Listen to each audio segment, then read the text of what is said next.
Двајца суди од Основниот суд Скопје 1 се вмешани во фабриката за афери на СДСМ, објави прес 24 од судски извори.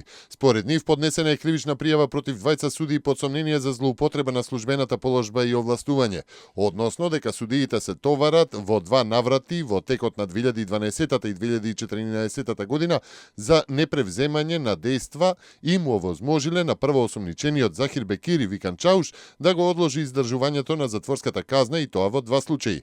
Прво изготвиле решение за одложување на затворската казна, а потоа по донесувањето на решението за издржување на казна затвор, Чауш требало да доставува медицинска документација на секои 30 дена.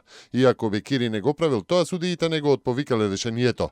Исто така, еден од судиите не презел законски мерки за приведување на Чауш, иако му била одбиена жалбата до Кривичниот совет по барањето за дополнително одложување на издржувањето на казната затвор, наведува прес 24. 30-дневен притвор доби скопјанецот АА, осомничен за смртта на 19-годишниот Леард Адеми, кој завчера почина откако дента беше ранет со нож во срцето.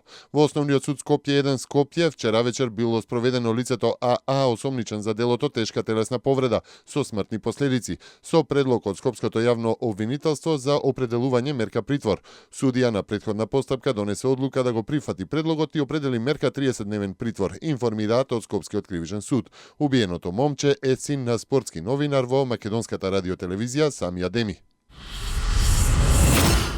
Македонската академска истражувачка мрежа Марнет ги демантираше тврдењата на дополнителниот заменик министер во Министерството за информатичко општество и администрација Александар Кирацовски, кој вчера на пресконференција рече дека оваа институција овозможила купен домен од СДСМ да биде продаден на друго лице. Според европските директиви за либерализација на пазарот на национални домени, од 1 април 2014 година, согласно правилникот за организација и управување со врвниот македонски .mk домен и врвниот македонски .mkd домен, Марнет не врши регистрација на домени, а правото за регистрација на домени го пренесе на приватни регистрари, наведува во соопштение Марнет. Не палете оган вечерва, не игрете оро, не се пријадувајте и не пите алкохол. Таквиот обичај е спротивен на црквеното учење, велат свештениците. Според нив, коледарскиот оган е пагански обичај кој што не е во контекст на вистинското празнување. А ние денес околу огновите правиме толку бука што и да ни се јават ангелите за да ни израдуваат со некоја вест, ние нема да ги слушнеме, вели отец Бобан од Скопската епархија.